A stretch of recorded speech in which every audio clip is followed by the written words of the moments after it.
Hello प्यारे बच्चों। आज अध्याय 8 त्रिकोणमिति का परिचय स्टार्ट कर रहे हैं। और यह जो अध्याय है बहुत ही इम्पोर्टेंट है। यह आगे आपको बहुत काम देगा, तो इसको बहुत इम्पोर्टेंट एकदम समझिएगा और एकदम इम्पोर्टेंट ही समझना है, क्योंकि यह बोर्ड एग्जाम में भी बहुत इम्पोर्टेंट हो जाता है। तो चलिए इसका हम देखते हैं, शुरू करते हैं कैसे क्या है। इसका नाम है त्रिकोणमिति का परिचय, इंट्रोडक्शन टू ट्रिग्नोमेट्री। यानी ट्रिग्नोमेट्री से ही हम संबंधित चीज़ों को पढ़ेंगे। ठीक है, इसके पहले क्लास 9th में आपने कभी नहीं पढ़ा है, अब सीधे डायरेक्ट 10 में पढ़ रहे हैं। तो ध्यानपूर्वक हमारी बातों को सुनिएगा और उसको समझिएगा। ठीक है, तो शुरू करते हैं। सबसे पहले तो जानेंगे कि त्रिकोणमिति अनुपात कितने होते हैं। तो त्रिकोणमिति अनुपात जो होते हैं 6 होते हैं पूरे त्रिकोण में, त्रिकोणमिति में। ठीक है, पहला नंबर पे आता है साइन थीटा, दूसरा पे कॉस थीटा, तीसरा पे साइन का टेन थीटा, साइन का tan cosec theta, sec theta और कॉट थीटा। तो पूरे त्रिकोणमिति में कितने त्रिकोणमिति अनुपात होते हैं? 6 त्रिकोणमिति अनुपात होते हैं। ठीक है, तो अब ये हो गया। इसका हम अगर फार्मूला देखा जाए तो देखिए यहाँ पे साइन थीटा का होता है लंब बटा कर्ण। ठीक है, अगर यहाँ पे एक ट्रायंगल बना दिया जाए इस तरह से, कौन सा ट्रायंगल? तो समकोण ट्रायंगल, यानी समकोण त्रिभुज। यहाँ पे नाम दे ए बी सी। तो यहाँ पे ये जो होगा पार्ट, ये इसका लंब हो जाएगा, इसकी भुजा को लंब कहेंगे और इसको हम कहेंगे आधार। ठीक है, और इसको कहेंगे कर्ण। कर्ण त्रिभुज की सबसे बड़ी भुजा होती है। तो इस तरह से हमको फार्मूला मिला, लंब का मिला ए बी बटा ए सी, ये साइन का हो गया। फिर इसी तरह से कॉस का लिखेंगे, कॉस थीटा का।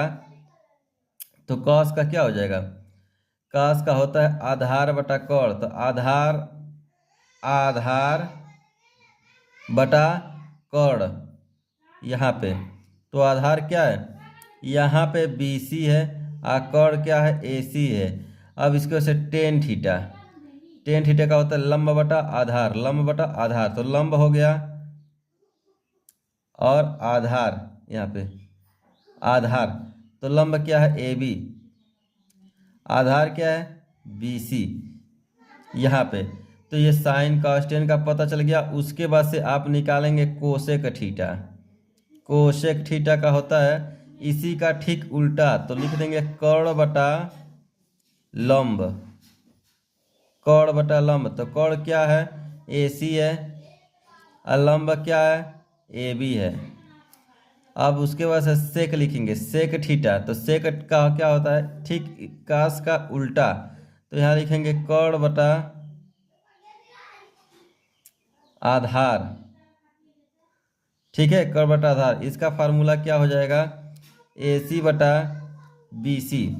फिर उसके बाद से काट थीटा। तो काट थीटा ठीक होता है टेन का उल्टा। तो ये हो जाएगा आधार बटा लंब, आधार बटा लंब। ठीक है, तो अभी हम इसका बेसिक आपको बता रहे हैं, जिसको जानना बहुत ही इम्पोर्टेंट हो जाता है। जब तक इसको समझेंगे नहीं, जानेंगे नहीं, तब तक आप जो है पूरे इस चैप्टर को कर नहीं पाएंगे, आपको बहुत कठिन लगेगा। ठीक है, तो जितना मैं बता रहा हूँ उसको ध्यानपूर्वक लिखिए, नोट बनाइए और उसको बार बार पढ़िए, तब जाके ये सब चैप्टर जो है समझ में आएगा।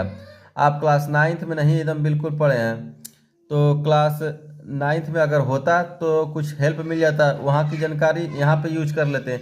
लेकिन इसमें जो है डायरेक्ट 10 में दे दिया गया है आपको, तो इसलिए थोड़ा सा कठिनाई महसूस हो सकता है। अब चलिए हम देखते हैं यहाँ पे एक त्रिकोणमिति अनुपात का दूसरे त्रिकोणमिति अनुपात में परिवर्तन। जैसे कि यहाँ पे साइन थीटा है, तो साइन थीटा का देखिए, साइन थीटा बराबर हो जाएगा 1/कोसेक थीटा यहाँ पे।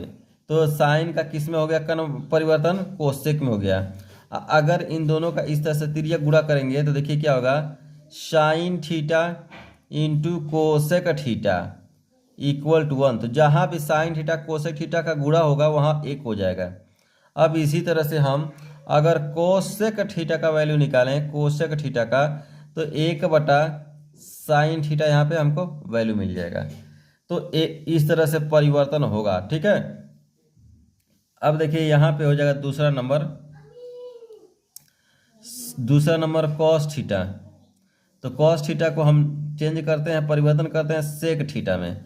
अब इसका अगर इसमें गुणा होगा तो होगा क्या, कॉस थीटा और सेक थीटा, ये हो जाएगा 1।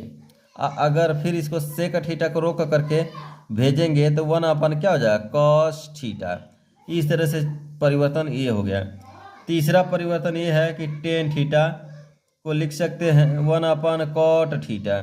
तो टेन थीटा यहाँ पे लिखेंगे, टेन थीटा और कॉट थीटा, इसका वैल्यू 1 हो जाएगा। फिर कॉट थीटा को रोक लेंगे तो भेजेंगे तो 1/tan थीटा मिलेगा यहाँ पे, इस तरह से। तो इस तरह से हम देख रहे हैं कि परिवर्तन हो रहा है, ठीक है। तो आप इसको जानते रहिएगा।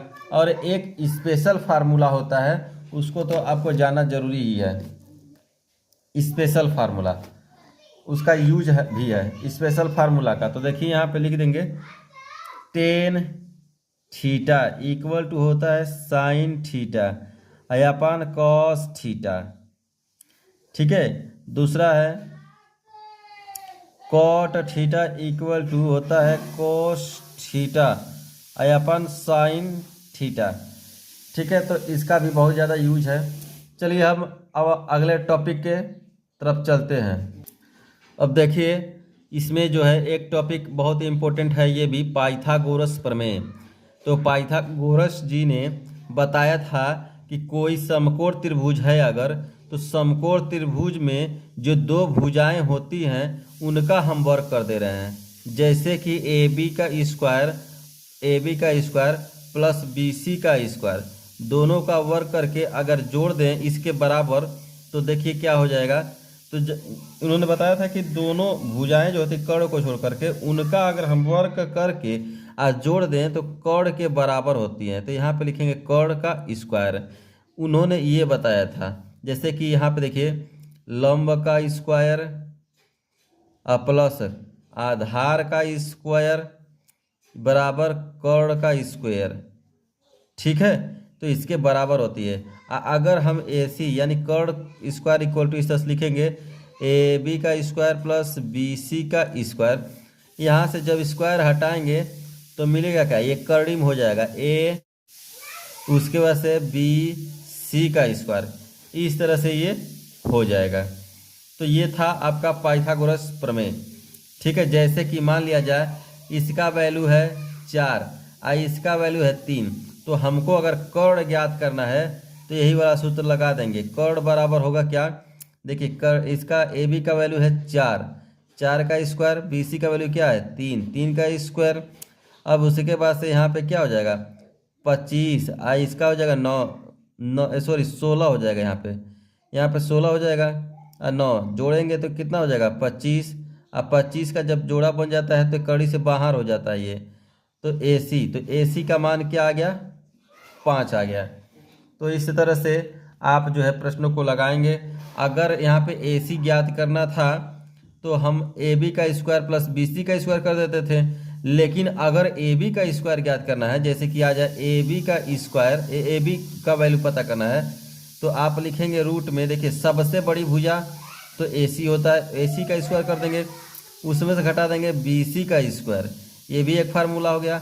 अगर बी सी का हमको ज्ञात करना है, बी सी का स्क्वायर, तो देखिए करड़ी में लिखेंगे सबसे बड़ी भुजा ए सी का स्क्वायर, उसमें से घटा देंगे ए बी का स्क्वायर, ठीक है।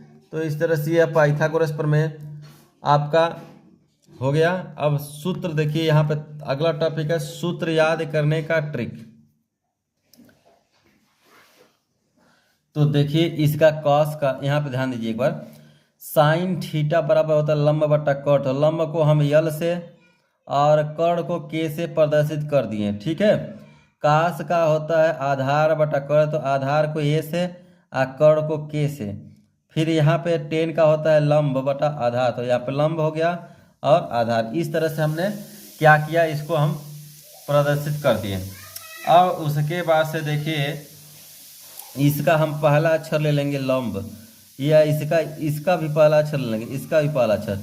तो अगर हम इसे ऐसे लिखें यल ए फिर यल, और इसके नीचे जो बच रहा है के, इसके नीचे का, फिर इसके नीचे का यहाँ पे भी के, फिर इसके नीचे का यहाँ पे ए।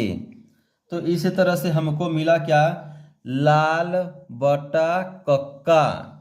तो लाल बटा कक्का को देखिए हम क्या करेंगे, यहाँ पे लाल बटा कक्का जो होगा यानी लंब बटा कर्ण, ये साइन थीटा हो जाएगा, ठीक है। और आधार बटा कर्ण ये कॉस थीटा हो जाएगा। अब यहाँ पे लंब बटा आधार देखिए हो जाएगा टेन थीटा। तो इस तरह से ये ट्रिक से आप याद कर सकते हैं, ठीक है। अब इसी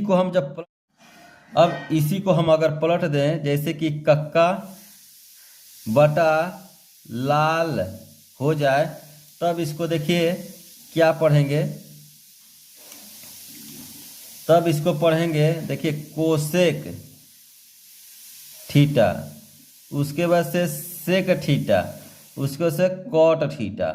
तो इस तरह से कोसेक सेक कॉट थीटा पढ़ेंगे। जब इसको पलट देंगे तब देखिए पहले था लाल बटा कक्का, तो लंब बटा कर्ण को साइन थीटा, आधार बटा कर्ण को कॉस थीटा, लंब बटा आधार को टेन थीटा पढ़ते थे। लेकिन अब कक्का बटा लाल कर दिए, तो कक्का बटा लाल यानी कर्ण बटा लंब को कोसेक थीटा, कर्ण बटा आधार को सेक थीटा, आधार बटा लंब को कॉट थीटा पढ़ेंगे।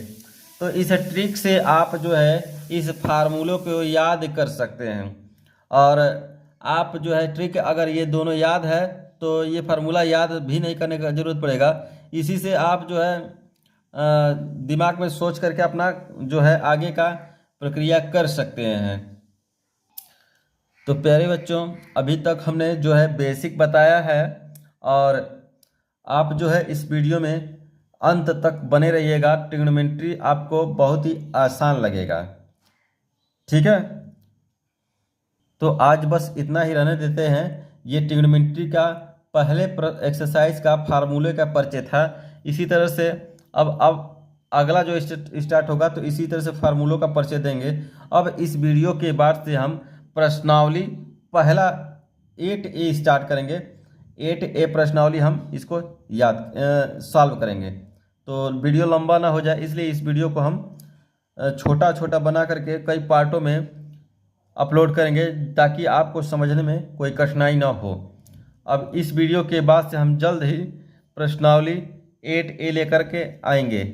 Thank you for watching this video. प्यारे बच्चों, अगर मेरा पढ़ाया हुआ आपको अच्छा लग रहा है तो प्लीज़ लाइक और सब्सक्राइब करिए, और अपने दोस्तों के बारे में मतलब दोस्तों को बताइए इस चैनल के बारे में। मैं पूरे क्लास 10th का मैथ डॉक्टर मनोहरे इसी चैनल पे पढ़ाऊँगा। Thank you for watching this video.